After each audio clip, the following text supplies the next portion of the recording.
again in my channel Physics World. Today we are starting the part second of electric charge. In last class we have discussed the electric charge, basics of electric charge. Electric charge क्या होता है, उसकी definition क्या होती है और कितने तरीके के इलेक्ट्रिक चार्ज होते हैं नेचर में, उसके बारे में हमने थोड़ा बहुत स्टडी कर लिया था. तो इलेक्ट्रिक चार्ज कितने तरीके के होते हैं, क्या उसमें बेसिक उसके प्रॉपर्टीज़ हैं, प्लस और माइनस चार्जेस होते हैं. और हमने ये समझा था लास्ट में कि जो इलेक्ट्रिक चार्ज का बेसिक क्वांटिटी है, इलेक्ट्रिक चार्ज जो बेसिक क्वांटिटी होती है वो किस फॉर्म में है, वो सबसे जो एलिमेंट्री चार्ज है E = 1.6 × 10⁻19 कूलाम. ये हमने समझ लिया था क्लास तक. आज हम समझेंगे कि आखिरकार ये इलेक्ट्रिक चार्ज जो आता है किसी सिस्टम में वो कितने तरीके से आ सकता है, या हम ये समझेंगे कि जो इलेक्ट्रिक चार्ज आता है किसी सिस्टम में वो कैसे आता है, उसका ओरिजिन क्या है. ठीक है, अब हम ओरिजिन समझने से पहले हमने पिछले क्लास में पढ़ा था कि जो इलेक्ट्रिक चार्ज का जो यूनिट होती है वो क्या होती है, कूलाम होती है. इसकी यूनिट के ऊपर मैं डीपली बात करूंगा जब हम कूलाम लॉ के अंदर आएंगे. थोड़ा सा अभी इसको इतना समझ लेना कि जो हमारे पास इलेक्ट्रिक चार्ज का यूनिट होती है वो क्या होती है, कूलाम होती है. अब बात करते हैं कि बेस्ड ऑन द चार्जेस या ओरिजिन ऑफ चार्ज. हम समझते हैं कि नेचर में कभी भी हम कहते हैं कि कोई बॉडी इलेक्ट्रिकली चार्ज हो गई है या किसी बॉडी में चार्ज आ चुका है, तो वो इलेक्ट्रिकली चार्ज कोई बॉडी हो गई है, तो उसका ओरिजिन क्या है, वो इलेक्ट्रिकल चार्ज ओरिजिन कैसे होता है. जैसे हमने पिछली क्लास में मैंने आपको बताया था कि जब हम किसी एक ऑब्जेक्ट को दूसरे ऑब्जेक्ट से रब करते हैं फ्रिक्शन के कारण, उसमें क्या होता है, बाय फ्रिक्शन उसमें क्या होता है, चार्ज आ जाता है. फ्रिक्शन के कारण उसमें रब करने के कारण बॉडीज इलेक्ट्रिकली चार्ज हो जाती है. अगर मैं किसी एक ग्लास रॉड को किसी एक सिल्क की, अगर हमने एग्जांपल लिया है कि ग्लास रॉड को हमने सिल्क की क्लॉथ से रब करेंगे तो दोनों क्या हो जाएंगे, इलेक्ट्रिकली चार्ज हो जाएंगे. अब ये समझते हैं कि जो इलेक्ट्रिकली चार्ज, ये सिस्टम इलेक्ट्रिकली चार्ज हुआ या इसमें इलेक्ट्रिक चार्ज आया, वो कहाँ से आया. बेसिकली जो हमारे पास सिस्टम है, ऑब्जेक्ट्स हैं, ऑब्जेक्ट्स के अंदर हमें पता है एटम्स हैं, प्रोटॉन्स, न्यूट्रॉन्स और इलेक्ट्रॉन्स हैं. तो एटम जो एज अ होल क्या होता है, इलेक्ट्रिकली न्यूट्रल होता है. तो किसी भी एटम के पास जो नेट चार्ज की वैल्यू होती है वो जीरो होती है. ये हमने देखा भी है. अगर हम सिस्टम को देखते हैं या हम अपने अर्थ को देखते हैं या बेसिक एटॉमिक लेवल पर जाते हैं, तो एटॉमिक लेवल के अंदर भी हमारे पास टोटल सिस्टम का नेट चार्ज क्या होता है, जीरो होता है. इसका मतलब ये नहीं है कि सिस्टम के पास चार्जेस नहीं है. सिस्टम के पास चार्जेस होते हैं, लेकिन वो equally amount of positive, equally amount of negative होते हैं, जिसके कारण उसका नेट चार्ज क्या होता है, जीरो होता है. तो इस मेथड को समझने से पहले कि हमारे पास सिस्टम में चार्जेस आते कैसे हैं, उसको समझने के लिए हमें एटॉमिक लेवल पर जाना पड़ेगा. हम एटम की बात करेंगे और एटम के अंदर हमें पता चलेगा कि कैसे ये कोई बॉडी इलेक्ट्रिकली चार्ज होती है जब हम उसको एक दूसरे ऑब्जेक्ट से रब करते हैं. आइए इसको समझते हैं. अब बात करते हैं कि हम एटॉमिक स्ट्रक्चर को समझते हैं. एटॉमिक स्ट्रक्चर में हमें पता है कि हमारे पास एक सेंटर में न्यूक्लियस होता है एटम के, और उसके चारों तरफ इलेक्ट्रॉन रिवॉल्व करते हैं. ये क्लासिकल थ्योरी है. बोहर के एटॉमिक मॉडल में अगर आपने थोड़ा बहुत पढ़ा होगा तो बोहर के एटॉमिक मॉडल में यही बात कही गई है कि जो हमारे पास सेंटर में है, हमारे पास न्यूक्लियस है जिसके अंदर प्रोटॉन्स और न्यूट्रॉन्स रहते हैं, और इसके चारों तरफ इलेक्ट्रॉन क्या कर रहे हैं, रिवॉल्व कर रहे हैं. अब बात करते हैं, हमें पता है कि इलेक्ट्रॉन जो होते हैं सिस्टम के अंदर वो क्या होता है, लेस बाउंड होते हैं. अब जब हम बात करेंगे तो इलेक्ट्रॉन एटम के चारों तरफ घूम रहे हैं तो वो क्या होंगे, लेस बाउंड होंगे as compare to the proton in the system.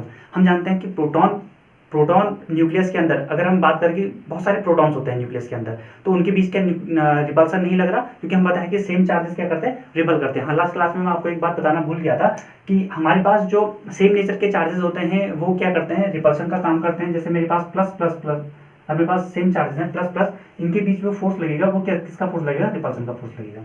और जब हम बात करेंगे प्लस माइनस माइनस, इनके बीच में क्या लगेगा, रिपल्सन का फोर्स लगेगा. लेकिन जब मैं बात करूंगा प्लस माइनस अपोजिट पोलैरिटी और माइनस प्लस, इनके बीच जो होगा वो क्या लगेगा, अट्रैक्शन का फोर्स लगेगा. अगर कोई बॉडी पॉजिटिवली चार्ज है और कोई बॉडी निगेटिवली चार्ज है, या कोई बॉडी निगेटिवली चार्ज है पॉजिटिवली चार्ज है, अगर उनके बीच में अपोजिट पोल्स बन रहे हैं तो क्या करेंगे, अट्रैक्ट करेंगे. और अगर वो सेम नेचर के हैं, जैसे मैंने कहा प्लस प्लस हैं या माइनस माइनस हैं, तो वो क्या करेंगे, रिपल्सन का फोर्स एक्सर्ट करेंगे.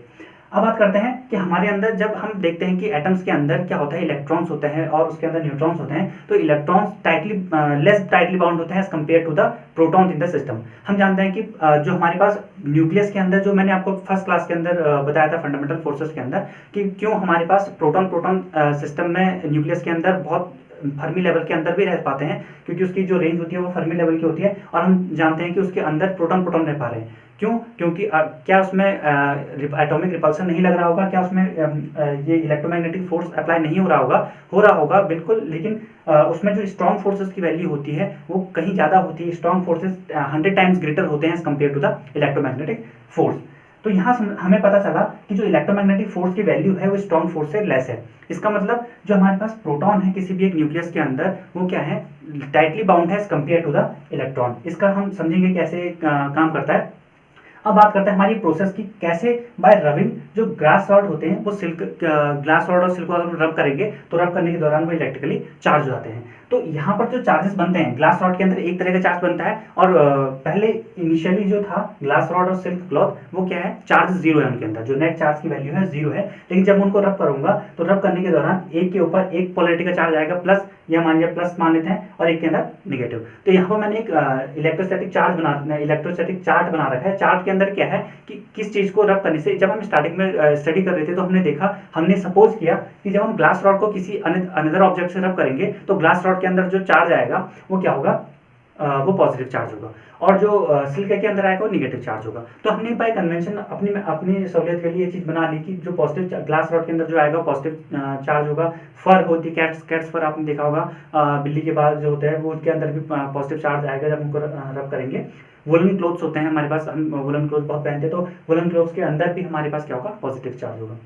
जहां बात करेंगे नेगेटिव चार्ज की, तो सिल्क के अंदर negative charge ebonite rod, amber, rubber, plastic के अंदर आपने देखा होगा, प्लास्टिक को भी हम रब करेंगे तो किसी क्लॉथ से, तो वो क्या होगा, वो भी नेगेटिवली चार्ज हो जाएगा। तो प्लास्टिक, ये हमने वही कन्वेंशन में आ गया। तो एक्सट्रीम लेफ्ट में हमारे पास ग्लास रॉड है और एक्सट्रीम राइट में हमारे पास प्लास्टिक है, तो इनके बीच में चीजें चलती है। तो ग्लास रॉड हमारे पास अगर हम रब करेंगे तो पॉजिटिवली चार्ज होगा, और अगर हम प्लास्टिक को रब करेंगे तो क्या होगा, निगेटिवली चार्ज होगा।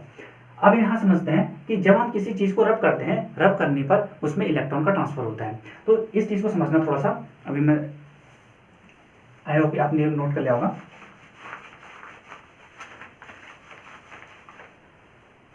यहाँ पर हम समझते हैं कि ये चार्ज आखिरकार आता कैसे है। अगर हमने क्या किया, लेट अस सपोज ये एटॉमिक लेवल की बात करते हैं, तो अगर ये ग्लास का एटम है, ग्लास का एटम, और यहाँ पे इलेक्ट्रॉन है, और यहाँ से एक हम दूसरा एटम लेकर के आए, ये न्यूक्लियस है उसका, और ये है हमारे पास सिल्क का एटम है, और दोनों को मैंने रब किया, तो होता क्या, जनरली दोनों के अंदर हम फ्रिक्शन पैदा कर रहे हैं।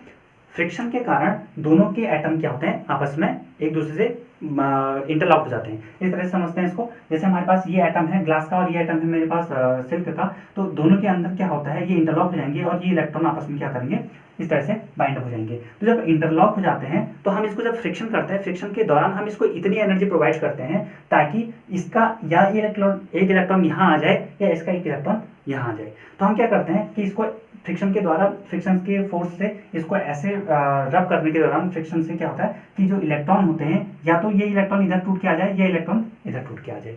हमें पता है कि जब नेचर में हम देखते हैं कि ये ग्लास रॉड के जो इलेक्ट्रिक चार्जेस होते हैं या ग्लास रॉड के जो इलेक्ट्रॉन्स होते हैं वो लेस बाउंड होते हैं, लेस टाइटली बाउंड होते हैं as compare to the silk rod. तो जब हम इसको रब करेंगे तो ये आपस में ऐसे क्या होंगे, इंटरलॉक्ड हो गए। जब ये इंटरलॉक्ड हो गए और हमने इसको फ्रिक्शन दिया तो फ्रिक्शन से क्या होगा, ये टूट जाएगा, या तो इलेक्ट्रॉन ये इसका इलेक्ट्रॉन अपने पास रख लेगा या ये इसका इलेक्ट्रॉन ले जाएगा। तो इलेक्ट्रॉन ले जाएगा, इसका मतलब कि एक के पास यहाँ पर अगर इलेक्ट्रॉन चला गया सिस्टम से तो उस पर पॉजिटिव चार्ज की एक्सेस हो जाएगी, तो ग्लास रॉड पॉजिटिवली चार्ज हो गया, और सिल्क के पास एक इलेक्ट्रॉन एक्सेस में आ जाएगा तो सिल्क क्या हो गया, निगेटिवली चार्ज हो गया।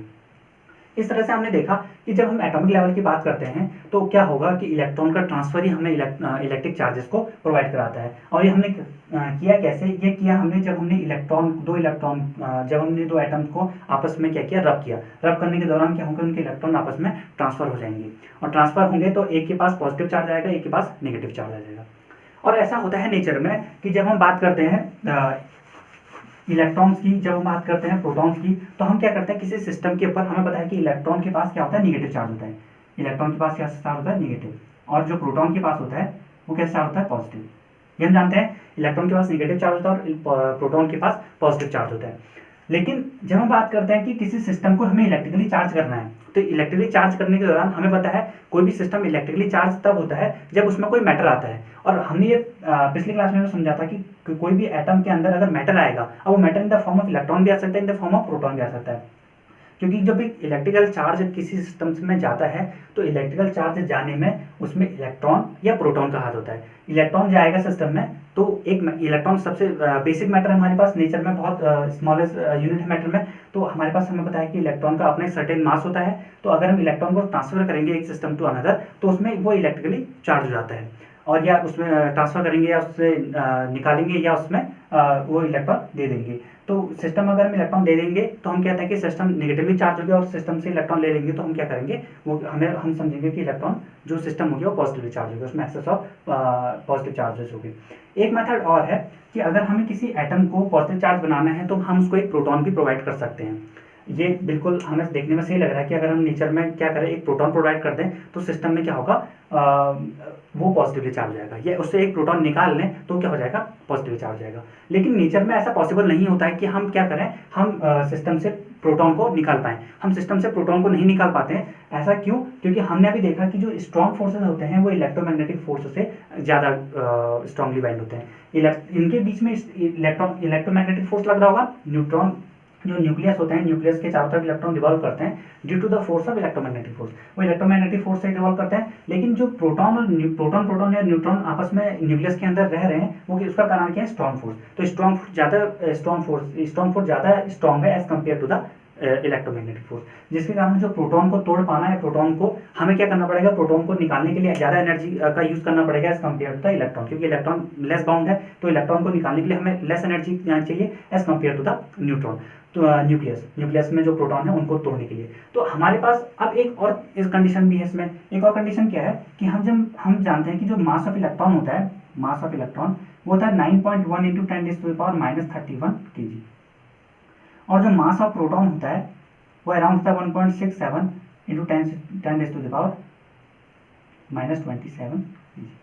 अब इन दोनों के मास में अगर आप डिफरेंस देखेंगे तो इसका मास 3 टाइम्स या 4 टाइम्स ग्रेटर है किसके, मास ऑफ इलेक्ट्रॉन के।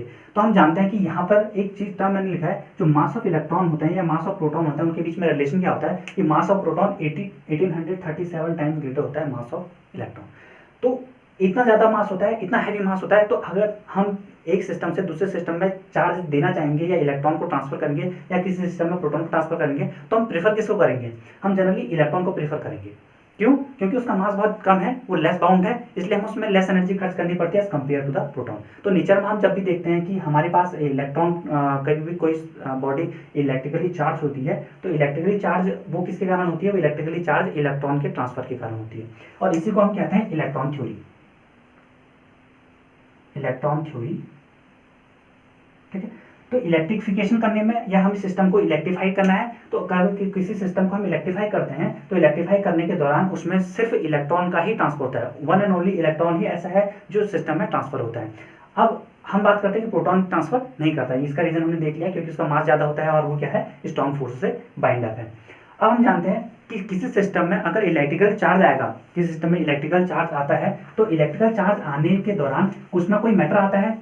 अब ये हमें पता कैसे चला कि अगर मैंने कहा कि इस एटम के पास इलेक्ट्रिकल चार्ज आया या इसमें एक इलेक्ट्रॉन आया या इससे एक इलेक्ट्रॉन गया तो इसमें कुछ ना कुछ नेट चार्ज बना होगा, तो वो उस नेट चार्ज की वैल्यू हमें पता कैसे चली और हमें ये अंदाजा कैसे आता है कि ये इलेक्ट्रॉन, इसमें इलेक्ट्रॉन आया होगा या इससे इलेक्ट्रॉन गया होगा, उसका वैल्यू हमें पता इससे वजह से चली। हम जानते हैं जब भी किसी सिस्टम में इलेक्ट्रॉन आता है तो इलेक्ट्रॉन का एक फाइनाइट मास है, अगर वो इस सिस्टम से इलेक्ट्रॉन जाएगा तो उसका मास उसके पहले वाले इनिशियल मास से थोड़ा कम हो जाएगा, या उसमें एक इलेक्ट्रॉन आएगा तो उसका मास थोड़ा बढ़ जाएगा। तो जब भी हमने ऐसा किया कि हमने देखा कि किसी बॉडी को इलेक्ट्रिकली चार्ज किया तो इलेक्ट्रिकली चार्ज करने के दौरान वो उसमें क्या होता है, इलेक्ट्रॉन आ जाता है। जब इलेक्ट्रॉन आता है तो उसमें क्या होता है, वो ये इलेक्ट्रॉन का ट्रांसफर होता है तो उसमें मासेस उसके चेंज होते हैं।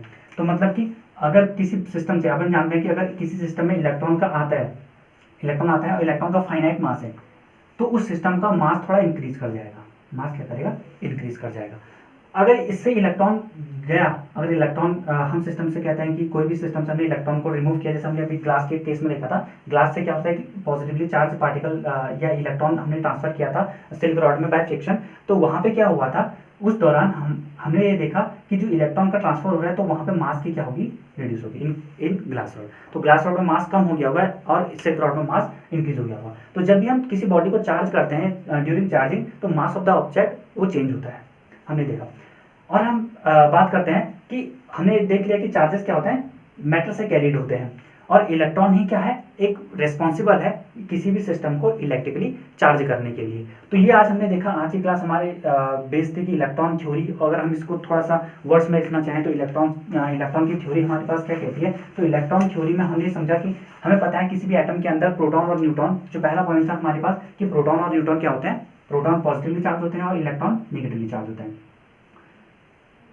किसी भी सिस्टम को अगर हमें इलेक्ट्रिक चार्ज देना है तो उसमें क्या होता है, बाय रबिंग अगर हम इलेक्ट्रिक चार्ज देंगे तो रब करने के दौरान जो इलेक्ट्रॉन का ही ट्रांसफर होता है नेचर में। और इसका रीजन हमने देखा कि इलेक्ट्रॉन ट्रांसफर क्यों होता है, क्योंकि जो बाउंड एनर्जी होती है किसकी, प्रोटॉन की, as compare to the electron, वो ज़्यादा होती है। और हमने ये देखा कि जो मास है सिस्टम में, या हमने देखा जो मास ऑफ प्रोटॉन है और मास ऑफ इलेक्ट्रॉन है उसमें इतना ज़्यादा अंतर होता है। तो किसी सिस्टम को अगर हमें मास प्रोटॉन को अगर ट्रांसफर करना चाहूँगा तो प्रोटॉन को ट्रांसफर करने के लिए मुझे वेरी हाई एनर्जी चाहिए एज कम्पेयर टू द, अगर मैं इलेक्ट्रॉन को ट्रांसफर करना चाहूँ। तो नेचर में इस तरह से हमारे पास इलेक्ट्रिक चार्ज बनते हैं। और हमने देखा कि किसी सिस्टम को अगर हम फ्रिक्शन देते हैं तो फ्रिक्शन देने के दौरान उसमें क्या होता है, वो इलेक्ट्रिकली चार्ज होता है। तो ऐसे सिस्टम को हम कहते हैं फ्रिक्शनल चार्ज।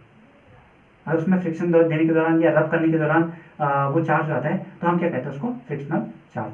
और ऐसे चार्ज नेचर में स्टेशनरी होते हैं। फ्रिक्शन चार्ज जनरली क्या होता है, नेचर में स्टेशनरी होता है। अगर मैंने इसको रब किया किसी ग्लास रॉड से तो वो क्या होगा, स्टेशनरी है। अब इसमें चार्जेस कहीं मूव नहीं कर रहे हैं, कहीं से सिस्टम से बाहर नहीं जा रहे हैं। अभी क्या होगा कि वो चार्जेस क्या है, स्टेशनरी चार्ज है। तो ऐसे चार्जेस सिस्टम में अगर आ जाते हैं तो हम कहते हैं कि सिस्टम क्या हो जाएगा, उसे हम कहते हैं इसलिए है कि अगर उसमें फ्रिक्शन चार्ज आएगा उसको हम सिस्टम को कहते हैं स्टैटिक इलेक्ट्रिसिटी। तो क्लास 12 में तुम दो तरह की इलेक्ट्रिसिटी के बारे में पढ़ोगे। एक तो हम बेसिक पढ़ रहे हैं कि जब हमारे पास चार्ज स्टेशनरी होते हैं और सिस्टम चार्ज अप हो जाता है तो ऐसे इलेक्ट्रिसिटी को हम कहते हैं स्टैटिक इलेक्ट्रिसिटी। और यूनिट 2 में तुम पढ़ोगे कि जो हमारे पास अगर चार्जेस मोशन में आ जाते हैं, अगर चार्जेस मोशन में आ गए तो मोशन में आने के दौरान जो चार्जेस का नेचर होता है वो क्या होता है, एक करंट फॉर्म करता है। तो हम क्या कहेंगे उसे, करंट इलेक्ट्रिसिटी। तो कुछ यूनिट्स तक, कुछ फर्स्ट सेकंड थर्ड यूनिट तक हमें क्या देखना पड़ेगा, फर्स्ट सेकंड थर्ड यूनिट तक हम देखेंगे कि हम इलेक्ट्रोस्टैटिक्स के ऊपर बात करेंगे, जिसमें हमारे पास क्या है, चीज़ें क्या है, स्टैटिक इलेक्ट्रिसिटी के टर्म्स में चल रही है। और फिर बात करेंगे जब हमारे पास चार्जेस मोशन में आ जाएंगे तो उसमें करंट इलेक्ट्रिसिटी का रोल होगा। तो ये थी आज की class. Thank you for watching this video. अगर इससे कोई रिलेटेड आपके पास क्वेरी होगी या कोई भी आपके पास क्वेश्चन है इससे रिलेटेड जो आपको चीज़ें समझ नहीं आ रही हैं तो मुझे कमेंट बॉक्स में आप कमेंट कर दीजिएगा। Thank you and like subscribe बिल्कुल करते रहिए। Thank you all.